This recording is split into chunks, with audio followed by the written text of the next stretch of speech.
আবারও স্বাগত জানাচ্ছি mister twist presents the Navid Mahbub show এবং আমার অতিথি প্রীত রেজা। ভাই কেমন আছেন? Very good to see. Preet Reza, ladies and gentleman. Preet saheb, আপনাকে অনেক শুভেচ্ছা। আমার শোতে আপনি এত ব্যস্ততার মধ্যে এসেছেন। Thank you so much Navid ভাই। ইটস অনার এবং আমি একটু ভয় ভয়ে আছি মানে আজকে আপনার শোটা নিয়ে। হ্যাঁ, আমি ভয় কেন, ইনফ্যাক্ট আমি আমার ফোনটা সামনে রেখেছি হ্যাঁ। যে আপনি এই একটা স্ট্যাটাস দিলেন ফেসবুকে। আমি একদম রিড ইট ভার্বেটাম লিখেছে যে ভয়ে ভয়ে আছি, কাল ওয়ান অ্যান্ড অনলি নাভিদ মাহবুব শোতে নাভিদ মাহবুবের শোতে যাচ্ছি, দোয়া রাখবেন যেন মান সম্মান নিয়ে ফেরত আসতে পারি। আই মেন ইট।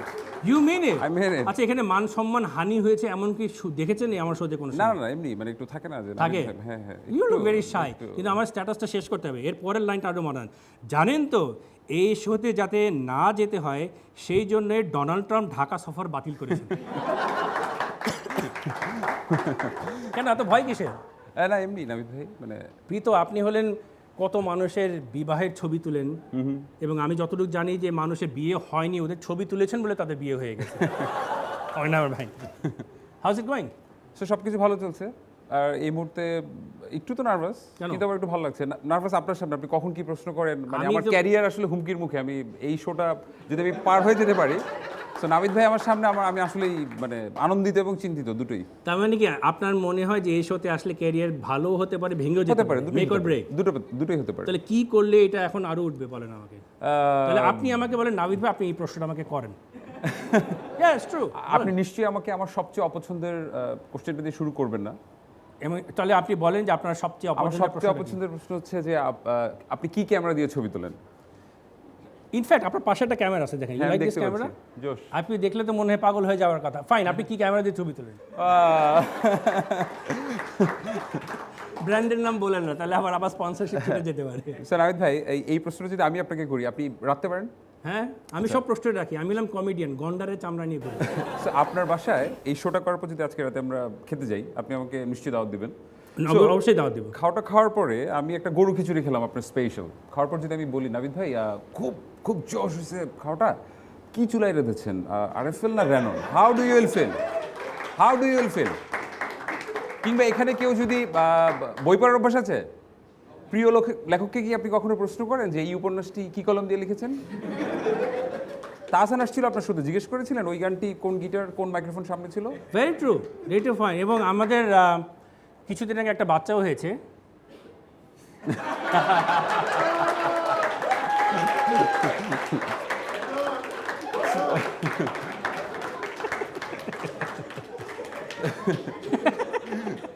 তাহলে আমাকে কেন প্রশ্ন করা হয় আমি কি ক্যামেরা দিয়ে ছবি তুলি? Very true, exactly. আপনি এর থেকে বলবেন যে আমি ইনফ্যাক্ট আপনি এই ক্যামেরাটা দেখে বলে এই ক্যামেরা দিয়ে এটা ছবি বিশেষ তুলেছি। ক্যামেরা। Have you seen এই that ক্যামেরা দিয়ে camera? ছবি তুলেছি, সেটাই। Yeah, আসলে ইউর রাইট। কারণ আমি তো দেখি আজকাল, আমার খুব দুঃখ হয় যে আমার সময় যখন আমি আরও জওয়ান ছিলাম, সিঙ্গেল ছিলাম, তখন যদি ডিএসএলআর ক্যামেরা থাকতো, এই ডিএসএলআর ক্যামেরার সুবিধা যে কত জায়গায় সুবিধা নিতে পারতাম। সেটাই। কারণ সবাই মনে হয় যে ক্যামেরা থাকলে একটা ভাব আছে, সবাই ছবি তুলে দাও।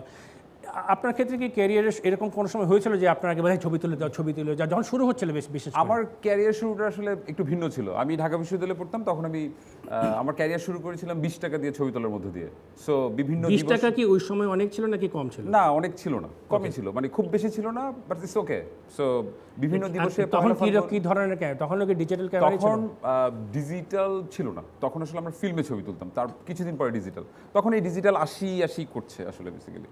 তো তখন বিভিন্ন দিবসে পহেলা ফাল্গুন, নববর্ষ, ভ্যালেন্টাইন্স ডেতে হলের ছেলেমেয়েরা বিভিন্ন সেজেগুজে আসতো, আর আমি ওদের ছবি তুলতাম। যে কারণে আমার আসলে কোনো গার্লফ্রেন্ডও ছিল না ওই সময়, কারণ কে বিয়ে করবে একটা টিপিক্যাল ক্যামেরাম্যানকে যে আসলে 20 টাকা করে তখন ছবি তুলে। That was very smart.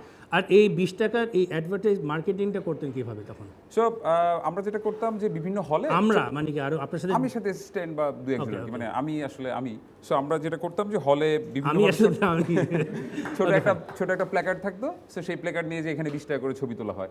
একবার একটা মজার ঘটনা হলো যে হলের বিভিন্ন দিবসে তো আসলে অল্প কিছু মেয়ে এসে ছবি তোলে, রাইট? সো আমার তো আসলে একটু লার্জ স্কেল দরকার অডিয়েন্সটা বা আমার গ্রাহকটা। তখন ভাবলাম যে আসলে নববর্ষ আছে সামনে, নববর্ষে গিয়ে আমরা ছবি তুলি, কোটি কোটি মানুষ আছে, সো কোটি কোটি মানুষ যদি 20 টাকা করে ছবি তুলে তাহলে কোটি ইন্টু 20 অনেক কিছু হয়ে বাহ, যায়, 20 কোটি টাকা, 20 কোটি টাকা বা অনেক কিছু।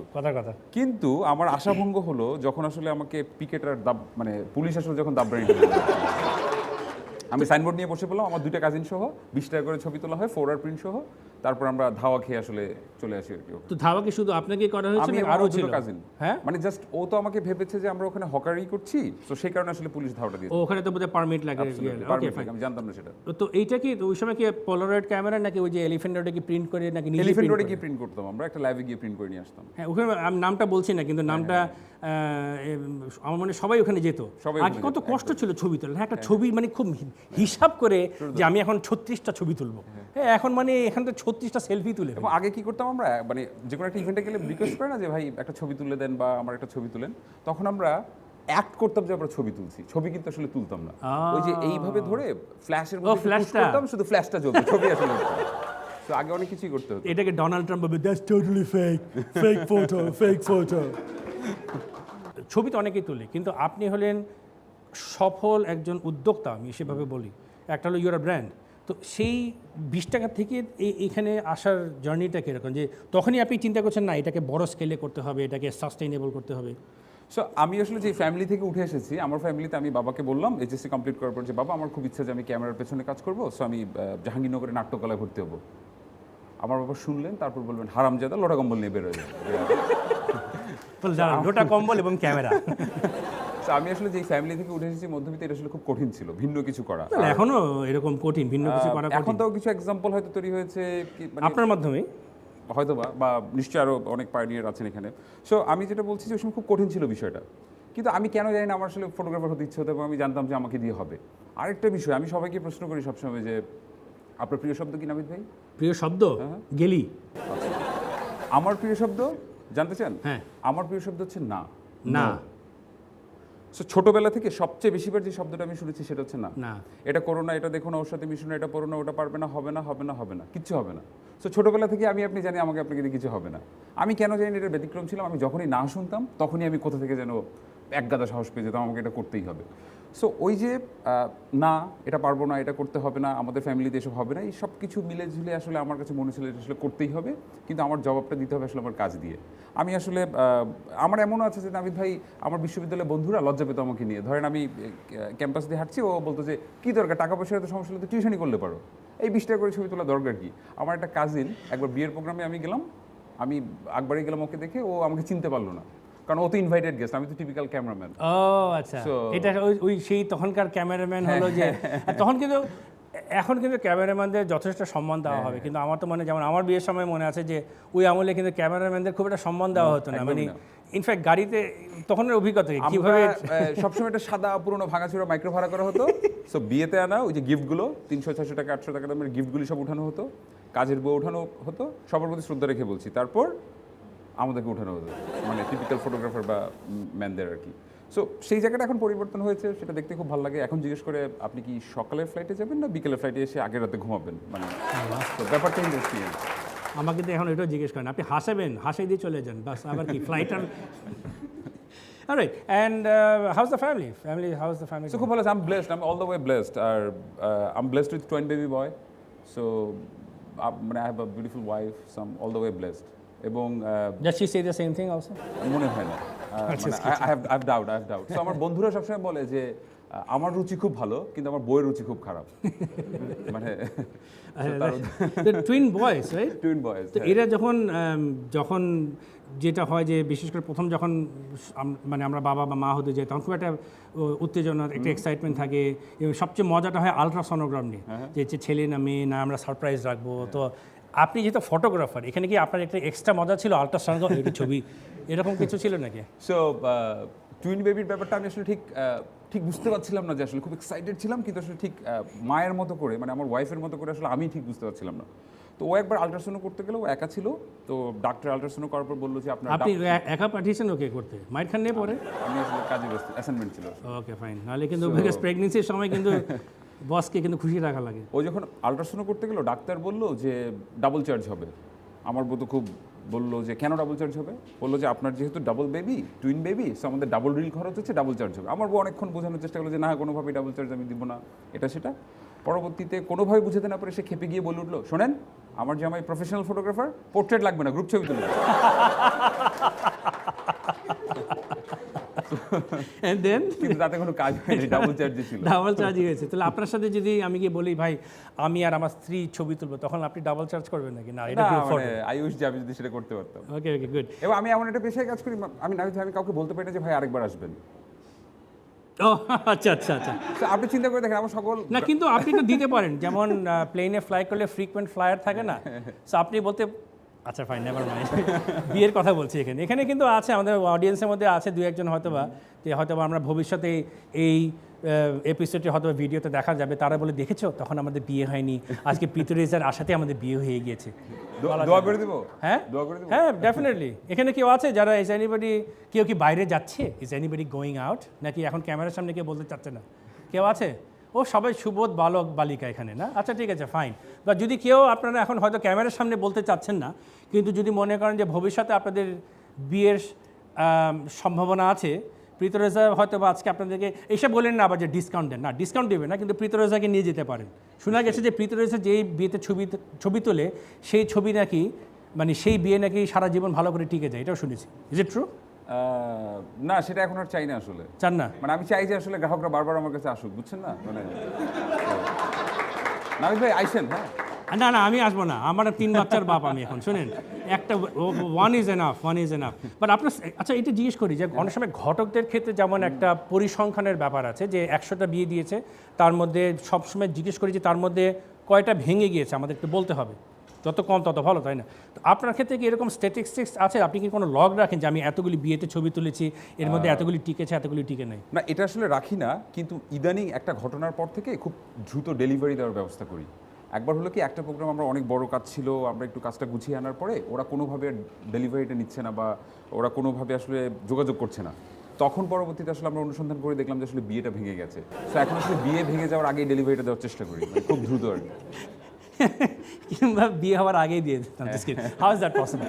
বাট কিন্তু ওই বিয়েটাতে দৃষ্টি খুব তাড়াতাড়ি ভেঙেছে, মানে আপনি মানে তাড়াতাড়ি ভেঙেছে। মানে আপনি গিয়ে এখানে তো ডেভেলপ করার ব্যাপার না, ডাউনলোড করতে বলে এই জন্য হাই স্পিড ইন্টারনেট প্রয়োজন।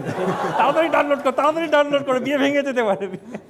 এরকম হয়েছিল নাকি? হয়েছিল। Alright, sounds good. সো প্রীতরেজা, আমরা কথা বলছি প্রীতরেজার সাথে। তো প্রীত, আমরা একটা ছোট ব্রেক নিয়ে আসছি। আপনারা দেখছেন Mister Twist presents the Navid Mahbub show.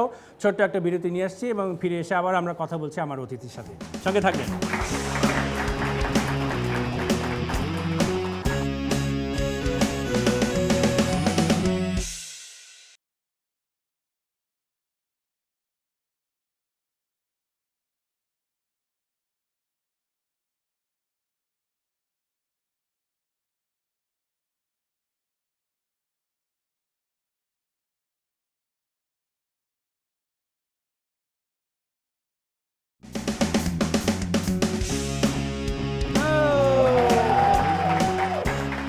Thank you, অনেক ধন্যবাদ সবাইকে। আবারও স্বাগত জানাচ্ছি Mister Twist presents the Navid Mahbub show. আমরা কথা বলছি প্রীতরেজার সাথে।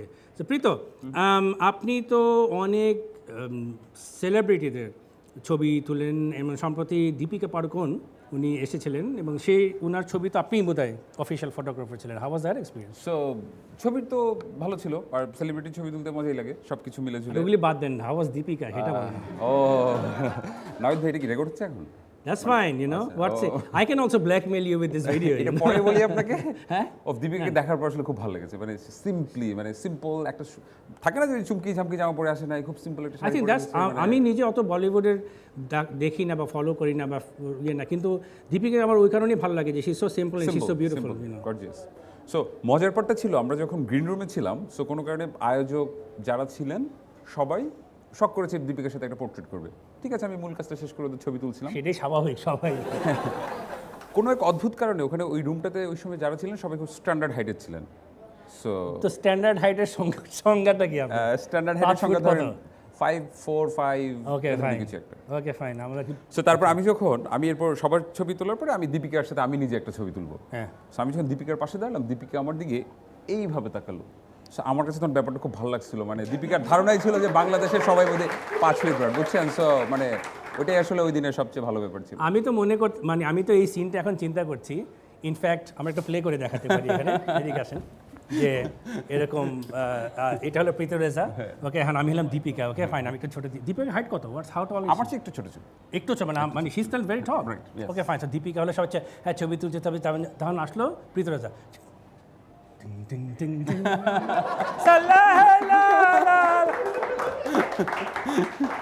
আমি তো মনে করেছিলাম যে এখানে ওই একটা সিনেমার সিন হয়ে যাবে, বৃষ্টি পড়া শুরু করবে, বলে যে আমি কত দীপিকার সাথে, আপনার সাথে না। I know, I wish, for আজকে নাভিদ মাহবুব শোর খাতিরে আমি হলাম আপনার জন্য Deepika, okay fine. But how tall is she? She is 5, 6, 7, so I think 5, 8, 9। 5, 8, 9? Absolutely. তো অলমোস্ট আমার, মানে আমি আর সমানই তাহলে। হ্যাঁ, সমান। Wow, awesome. তো আর সেলিব্রিটি কাদের ছবি তোলা আমার অনেকে তো So, নিশ্চয়ই আছে। বাংলাদেশে যদি বলি, বাংলাদেশে সাকিব, মুশফিক, ওদের কাজ করতে গিয়ে আমার খুব মজা হয়েছে, এবং সবচেয়ে ভালো লাগা ছিল যে সাকিব সাধারণত সাকিবের যখন আমরা একটা প্রি-শুট করছি, সাকিব আল হাসান, সাকিব আল হাসান, নাকি সাকিব খানের কথা না বলছেন? না, সাকিব আল হাসানের কথা বলছি। না না, ইটস ওকে, হতে পারে। So, আমার এখনো মনে আছে যে আমরা একটা টেক নেওয়ার জন্য যে সাকিব হেঁটে আসবে শিশির সহ, নিজের ওয়াইফ, তখনও তো প্রেম বিয়েটা হচ্ছে করছি। সো আমরা ওই সময়টাতে প্রায় 18 বার বোধহয় টেকটা নিয়েছি। সো সাকিব 18 বার? কোনো অ্যাডভার্টাইজমেন্টে বোধহয় এত টেক দেয়নি। সো আমি তো হেঁটে আসছে ওটার ছবিটা তুলতে ওইটা মানে খুব ন্যাচারাল একটা, ওই যে লাইটের সমস্যা হচ্ছিল, একবার ওখান থেকে পাখি উড়ে যাচ্ছিল, অনেকগুলো জিনিস মিলে আর কি, অনেকবার নিয়েছিলাম। পাখিরও তো স্বাদ আলাদা আছে। আর মুশফিকের কাজ করতে গিয়ে সবচেয়ে বড় যে মজাটা হয়েছে, মুশফিক আমাদের টেস্ট ক্যাপ্টেন। সো আমি মুশফিকের সাথে কথা বলতে একবার বলছিলাম যে আমার খুব পেস্ট্রি খেতে খুব ভালো লাগে। সো তারপর থেকে আয়ুষ যে সময় যদি আমি পেস্ট্রি না বলে অন্য কিছু বলতাম, কারণ এরপর থেকে যতবার আমার সাথে মুশফিকে দেখা হয়েছে বা যতবার ও আমার অফিসে এসেছে, হাতে ছোট্ট একটা পেস্ট্রি থাকতো। তাই নাকি? সো থাকে না, আমি বলতে পারতাম যে আমার কিন্তু ওইখানের শাড়ি, ওইখানের জামাটা খুব ভালো লাগে, বা আরও বড় কিছু বলতে পারি, আমি তো আর বুঝি না যে প্রত্যেকবার এই পেস্ট্রি নিয়ে আসবে। তাহলে আমি আসলে এরপরে যখন এরকম সুযোগ আসে, কেউ যদি এরকম খুব গণ্যমান্য ধনী প্রভাব এরকম কেউ যদি এসে বলে আপনার কি ভালো লাগে, এরপরে আপনি বলবেন আমার বিএমডব্লিউ ভালো লাগে। বিএমডব্লিউ, আমি ওইটাই আসলে বলতে হবে, হ্যাঁ। You'd have to say that. আর গতবার নিউ ইয়র্কে একটা শুটে অজয় আর কাজলের একটা মুভি রিলিজ ছিল, শিভার। সো ওখানে আমার ছবি তোলার সুযোগ হয়েছিল। সো কাজল মানে ছোটবেলার প্রেম টাইপের ব্যাপার, তো সো কাজলকে দেখার পরে মানে আমার কেন জানি আমি ক্যামেরা শাটার ক্লিক করতে পারছিলাম না, মানে এই কাজল মানে কি ওই বলিউডের কাজল, বলিউডের যে কাজল। কুচকুচ হতা হয়? কুচকুচ হতা হ্যাঁ, হ্যায় আমি কাজল। দেখি না, নাম টাম যে দুইটা জেনে গেছি। সো আমি জানি না হঠাৎ কি যেন হলো, কাজলকে দেখার পর আমার মনে হলো যে মানে স্টাক, আমি সেই কলেজ লাইফে, স্কুল লাইফে ফেরত গেলাম, এবং আমি ক্লিক করতে আমার খুব অসুবিধা হচ্ছিল। আবার অজয়কে দেখার পর আবার ঘোরটা কেটে গেল সাথে সাথে। সো আমি খুব দ্রুত আবার কামব্যাক করেছি। So, আমার মনে হয় এই জন্য কাজল বলেছে যে ভাই ওর সাথে একটা অজয় নিয়ে জানতো আল্লাহ। তো এরকম কি হয় আসলে, যে তাহলে দীপিকার ক্ষেত্রে এরকম হয়েছিল যে না, দীপিকার ক্ষেত্রে হয়নি। কাজল তো ছোটবেলার প্রেম, তো ছোটবেলার প্রেম, ওকে ফাইন। তো আপনি তো বিয়ের তো ছবি তোলেন, কিন্তু যে পাশ্চাত্যের যে বিয়ে, ওরা কিন্তু অনেক আয়োজন করে তোলে, এবং ওখানে একটা ফটো সেশনই থাকে আলাদা। তো এরকম কোনো অনুষ্ঠানে কি আপনার ছবি তোলার আমার সুযোগ হয়েছে? ভার্জিনিয়াতে একটা ওয়েডিং এর জন্য আমাকে ফোন করলো ওরা। তো বাংলাদেশে যেহেতু আমরা মোস্টলি আমি ওয়েডিং শুট করি, সো এখানে প্রথম যেই প্রশ্নটা আমাদের থাকে আসলে গেস্ট কত, 2000, 1000, 5000, ওই অনুযায়ী আমাকে আসলে টোটাল প্ল্যানিংটা করতে হয় যে ফটোগ্রাফি বা ভিডিওগ্রাফিটা কীভাবে হবে। সো আমি ওদেরকে যখন বললাম যে আসলে কত গেস্ট থাকবে, কারণ আমার সেকেন্ড ফটোগ্রাফার তো হায়ার করতে হবে, যেহেতু সেটা আমেরিকাতে, আমার আসলে টিমটাকে গুছাতে হবে। তো আমাকে ওরা বলছিল যে সরি, এবার আমাদের একটু আসলে বেশি গেস্ট হয়ে গেছে, সো কিন্তু আশা করছি যে খুব সুন্দর একটা প্রোগ্রাম। আমি বলছি কত? সো আমাকে বলছে এবার আমাদের গেস্ট সংখ্যা 125। তো আমি বলছি যে অসুবিধা নেই, ভিতরে 125 সবার নাতিপুতি সহ ছবি তুলে দিতে পারবে। সো তো সংখ্যাটা খুব কম থাকে, অনেক গুছানো থাকে, খুব ভালো লাগে। এবং ইনফ্যাক্ট ওদের তো রিহার্সালও হয়, ওয়েডিং রিহার্সাল হয়। আমি জানি না আপনারা পাঁচটাদের বিয়েতে রিহার্সাল, আমাদের যদি রিহার্সালে তো মারামারি। তো সব কিছু। আরেকবার ব্যাংককে আমি যখন একটা ওয়েডিং করি, আমার খুব মজা ছিল যে আমি ছিলাম ব্রাইট সাইডের। সো ওই পক্ষে ছেলে পক্ষের ছিল অনেক, ওটা কি পাশ্চাত্যেরই বিয়ে? ওটাও পাশ্চাত্যের বিয়ে। ছেলে ছিল ইউকের, মেয়ে ছিল থাই। তো 4-5টা চাইনিজ ফটোগ্রাফার ছিল ওখানে। সো আমি যখন একা এবং ওরা 4-5 ওই পক্ষে ফটোগ্রাফার, সাধারণত হয় না যে এতগুলি ফটোগ্রাফার আমি কীভাবে করব। সো বাংলাদেশে যেহেতু আমরা যারা ফটোগ্রাফি করি এবং আমরা যেহেতু আসলে প্রেস ব্যাকগ্রাউন্ড, পত্রিকাতে কাজ করতাম, আমাদের একটা অভ্যাস আছে যে হালকা একটু কনুইটা উঁচা করা। তাতে হয় কি পাশের জন্য ছবিটা নষ্ট হয়ে গেল। এতে হলো কি যে এই যে ধরেন আমি ছবি তুলছি, তো ধরেন একটা মিছিল, এই যে আস্তে পাশের জন্য ফ্রেমটা নষ্ট হয়ে গেল। ও আসলে রিয়েলি না, ইউ আর কিডিং। ও আমি সে না আজকে সেলুন যাওয়া লাগবে। তো ওইখানে যেহেতু আমরা এই ব্যাকগ্রাউন্ড থেকে উঠে আসা এবং আমরা সবসময় ভিড়ের মধ্যে ছবি তোলা মানুষ, সো ওখানে যখন আসলে খুব সুন্দর একটা প্রোগ্রাম হচ্ছে, 4 ফটোগ্রাফার, আমি একবার দুম করে এখানে চলে যাচ্ছি, একবার দুম করে পাশে চলে যাচ্ছি, আবার গিয়ে কভার করছি। সো 4 ফটোগ্রাফার জানা কভার করছে, আমি তার চাইতে বেশি কভার করছি। তো কনে আমাকে পরে বলছিল যে বাংলাদেশি একটা ফটোগ্রাফারের বডি ল্যাঙ্গুয়েজ যে এরকম হবে আমি আশা করিনি। তখন ওকে আমি আমার ওই গল্পটা বললাম, তারপর সে হাসতে হাসতে ওইখানে শেষ আর কি। তো তার কি ধারণা ছিল যে বাংলাদেশিদের কোনো বডি ল্যাঙ্গুয়েজ নাই? না, মানে ওর ধারণা ছিল কোনো ভাষা নেই আমাদের শরীরের মধ্যে, এটা কিভাবে সম্ভব? হ্যাঁ, এই যে আমাদের এই একটা ভাষা, এই একটা ভাষা, ওই একটা ভাষা, এরকম আছে না, এই একটা, আমাদের প্রচুর বডি ল্যাঙ্গুয়েজ আছে, আমার দেখে নেই। That's very interesting. What about ফটোগ্রাফিতে করেন অ্যান্ড পানির নিচে তো আন্ডারগ্রাউন্ড, মানে আমি যতটুকু জানি যে আন্ডার ওয়াটার ফটোগ্রাফি এটা একটা আলাদা একটা পুরো ব্যাপার স্যাপার, এইটার মধ্যেও কি আপনার বিচরণ আছে? সো আমি সাঁতার পারি না, এটা এখন একটা বড় ব্যর্থতা। আমি অনেকবার এখনো পারি, স্টিল নাও পারি না। এটা পারবো ইনশাআল্লাহ ভেরি সুন। কিন্তু জীবনে 16 হয় নাই তো বৃথা তাহলে? না, মানে হয়ে যাবে, হয়ে যাবে। আচ্ছা বাইরে একটু রিয়েল কফি কিনে খেতে পারি। সো গরম আছে, গরম করে দিব? না ঠিক আছে, শরীর বানাই দিব। চিনিটা একটু বেশি, চিনি বেশি। এই হলো ফ্রি কফি দিলাম, আবার চিনি বেশি, এটা বলতেই হবে। সো আপনি নেক্সট টাইম আমার ছবি তুলে দেবেন, আমি লাইটটা একটু বেশি হয়েছিল। এটা নাবিদের পক্ষে সম্ভব। সো আমি সাঁতার পারি না, কিন্তু আমার মাথায় ঢুকছে যে আমাকে আন্ডার ওয়াটার ফটোগ্রাফি করতেই হবে। এখন আমি চিন্তা করি এটা কীভাবে সম্ভব, সাঁতার না পেরে আমি কীভাবে আসলে আন্ডার ওয়াটার ফটোগ্রাফি করবো। তারপর ওই যে না বলে কোনো শব্দ আমার লাইফে নেই। তারপর আমি একটু গবেষণা করলাম যে সাঁতার না পেরে কীভাবে, I do Google. So Google মামা থাকতে আসলে কোনো টেনশন নেই, আমি গুগল মামা করে দেখলাম যে আসলে কীভাবে সম্ভব যে সাঁতার জানি না কিন্তু আমি আন্ডার ওয়াটার ফটোগ্রাফি করবো। তারপর দেখলাম যে অনেক সহজ। আপনি মাস্ক পরছেন, আপনি সিলিন্ডার রাখছেন অক্সিজেনে, আপনি পুশ বাটন করছেন, আপনি 30 ফিট নিচে চলে যাচ্ছেন, এরপর ছবি তোলার মধ্যে ঢুকে গেলে তো ভুলে যাচ্ছে যে আমি পানির নিচে। একটু পর যখন মনে পড়ে আমি 30 ফিট পানি নিচে, তখন আবার সুইচ অন করছি, উপরে উঠে যাচ্ছে। তাই? সো হ্যাঁ, অ্যাবসলিউটলি। আপনি একলাই গেছেন, সঙ্গে কেউ নাই? না, আমার সাথে ভয় পেলে কাউকে জড়িয়ে ধরবেন এরকম? আমার ওখানে একটা আই উইশ আমি যদি সেটা হতো। না মানে এটা তো হয় না যে ভয় পেলে ফার্স্ট কি করে আমরা মানুষকে জড়িয়ে ধরি। ওখানে যেটা হয়েছে, আমি যেখানে শ্যুটটা করেছিলাম ওই পুলে, সো আমি ওকে বলে রেখেছিলাম যে দেখো আমি কিন্তু সাঁতার পারি না, কিন্তু আমি খুব এক্সাইটেড এই শ্যুটের জন্য, সো তুমি একটু খেয়াল রেখো। সো অতটুকুই আর কি। তো কি পানির নিচে কিসের ছবি? আমরা আসলে একটা কাপল শ্যুট করেছিলাম, একটা ব্রাইড সহ শ্যুট করেছিলাম। স্টপ কাপলরা পানির নিচে ছিল? পানির নিচে ছিল। কোন দেশে এটা? এটা বাইরের। আপনি জানেন যে আমি যেহেতু এখন বাইরে ইন্টারন্যাশনাল মার্কেটে কাজ করছি, সো আসলে এটা তাই বলি বাংলাদেশে হলে যে যদি রিয়েলি যেত বলা হয়তো এই বিবাহে স্বামী স্ত্রী ডুবে ডুবে পানি খেয়েছে, কিংবা আমাদের পানি এত ঘোলা যে স্বামী স্ত্রীকে দেখতেই পাচ্ছে না। এটা হতে পারতো। তো ওটা কি ওদের মানে যে যাকে বলে এক্সচেঞ্জিং ভাউস, সেটাই হয়েছিল পানির তলায়? হ্যাঁ, সেটা একটা ছোট পার্ট ছিল, কিন্তু এটা মূলত আসলে আমরা আসলে একটা পোস্ট শুট করছিলাম, যেটাকে আসলে আমরা পোস্ট শুট বলি, পোস্ট ওয়েডিং বলি আর কি। সো প্রি বা পোস্ট, আপনি জানেন যে বাইরে খুব মজা করে ওরা সাধারণত এই জিনিসগুলো পড়ে থাকে। কেউ যদি হয়তো বিমান বাহিনীতে জব করে বা যে পেশায় জব করে সেটার সাথে রিলেট করে কোনোভাবে কিছু করার চেষ্টা করে। সো আমার অনেক দিন ধরে আইডিয়া ছিল যে আমি আসলে এরকম একটা কাপলের অপেক্ষায় ছিলাম যে যারা আসলে আন্ডার ওয়াটার ফটোগ্রাফি করতে ইন্টারেস্টেড, বাংলাদেশে যেটা আমি পাই না। সো এরপর এটা বাইরে করেছি আর কি। Very interesting. আর ওখানে তো যেটা হয় যে বাইরের এই যে পাশ্চাত্যের বিয়েতে যেটা একটা হয় রিহার্সেল হয় একদিন আগে, আবার সবাই কীভাবে করবে চিন্তা করেন। আমরা যদি রুসমত রিহার্সেল করতাম, হ্যাঁ গেট ধরার রিহার্সেল করতাম, এগুলি হতো। এক হলো রিহার্সেল, আর দুই হলো যেটা বললেন যে 125 জন মানে অনেক। হ্যাঁ, আমরা যখন বলি ওখানে যে আমাদের বিয়েতে 1000 লোক আসে, বলে what you must be rich. আমাদের দেশে 1000 লোক আছে। আমাদের ছবি দেখানো যে মুরগির রান ধরে টানাটানি করছে।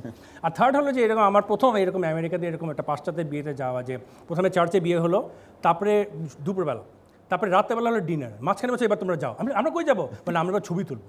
5 ঘন্টা ধরে ওরা ছবি তুলতে চলে যায়, right? But it's very interesting. আমাদের যদি বিয়েতে এরকম হতো বাংলাদেশে, আমাদের জন্য হয়তো খুব ভালো হতো। তো আপনি ইন্টারন্যাশনাল মার্কেটে গেলেন যে আপনাকে আর কোথা থেকে ডাক দেয়? আমি যখন ওই যে ঢাকা বিশ্ববিদ্যালয়ে পড়াশোনা যখন 20টা করে ছবি তুলতাম, তখন আমার বন্ধুদেরকে বলতাম দেখিস একদিন আমি দেশ বিদেশ ঘুরে ছবি তুলবো। সো আমি কোনোভাবে বলার চেষ্টা করছি না দেশ বিদেশ ঘুরে ছবি তোলাটা অনেক বড় কিছু, কিন্তু আমি আবার বলার চেষ্টা করছি আমি যা করতে চাইছি আমি তা করতে পারছি। তখন আমাকে বলতো তোলে 20টা করে ছবি দেশ বিদেশ ঘুরে ছবি তুলবে। সো আমি এখন যেটা ওদের সাথে করছি- এখন দেখা হয়েছে? এখন দেখা হয়। কি মজার বলে? বিষয়টা হচ্ছে আমি দোস্ত? যখন কিরকম হয়, আমি যখন এবার এই কাজল সহ একটা ছবি তুলে পোস্ট করলাম নিউ ইয়র্কে, তো আমার একজন কোন একটা ফ্রেন্ড আমাকে টেক্সট করেছে যে তুমি আমাকে চিনতে পারছো, ওই যে টিএসসিতে তোমার সাথে আমি ধাক্কা খেয়েছিলাম। তখনই সে বাকিটা মনে আসলো, ওই যে সিনেমা দেখা না মনে পড়ে চু করে একটা অতীতের সিন। মানে আমি আসলে বিনয় সহিত বলার চেষ্টা করছি যে খুব কঠিন ছিল আর কি শুরুটা, কিন্তু এখন মানুষজন হয়তো অ্যাপ্রিসিয়েশনটা করছে। কিন্তু আমি বলছি যে আমি যা ছিলাম আমি তাই আছি, ওদের দৃষ্টিভঙ্গিটা হয়তো পরিবর্তন হয়েছে আর কি। না বাট ইউর বিগ নিয়ে, যেমন আমার কয়েকদিন আগে একটা বন্ধুর মেয়ের বিয়ে, মানে আমার বন্ধুদের চিন্তা করে, আমার বন্ধুর মেয়ের বিয়ে হচ্ছে আর আমার বাচ্চা হলো 2 মাস বয়স whatever। তো এবং সে আমাকে ফোন করলো, নাবিদ দোস্ত আমার বিয়েতে প্রীত রেজা ছবি তুলবে, তুই একটু বলে দিস একটু। আমি তো ও যদি ছবি তুলবে তো তুলবে, মানে হচ্ছে না একটু তদবির করতে হবে, যে একটু চুলেন একটু ভালো করে লাইট দিয়ে এরকম আর কি।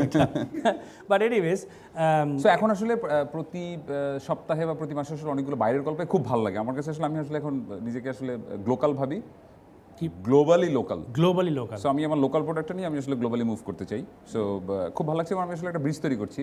সো আমি এখন অস্ট্রেলিয়াতে শ্যুট করেছি, আমেরিকাতে শ্যুট করেছি, লন্ডনে ভিসা পাইনি শ্যুট করার। সো এরকম অনেকগুলো কান্ট্রিতে আসলে এখন শ্যুট করছি, এবং আমি খুবই আশাবাদী বাংলাদেশে যেভাবে শ্রম রপ্তানি হচ্ছে, পোশাক রপ্তানি হচ্ছে, একসময় ফটোগ্রাফি শিল্প হরহামেশা Good job, absolutely.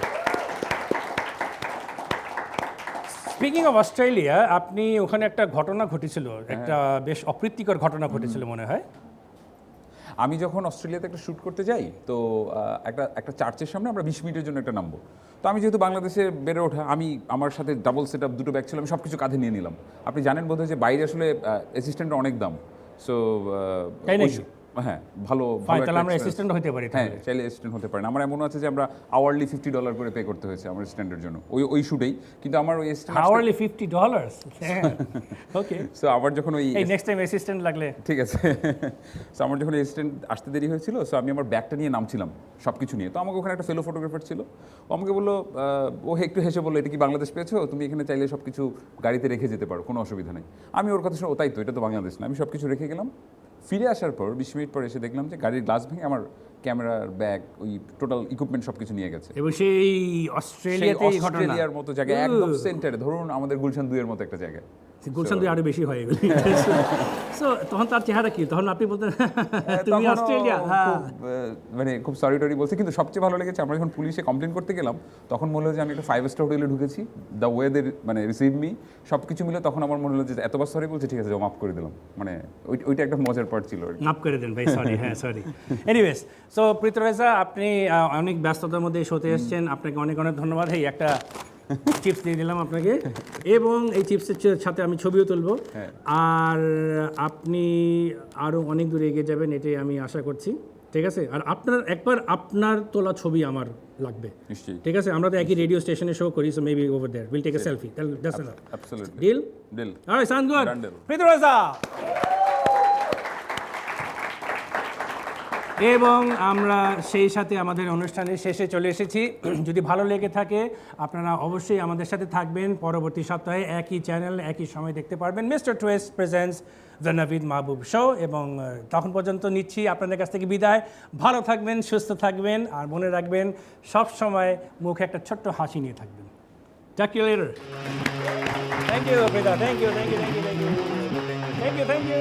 Clap, clap, clap, clap, clap.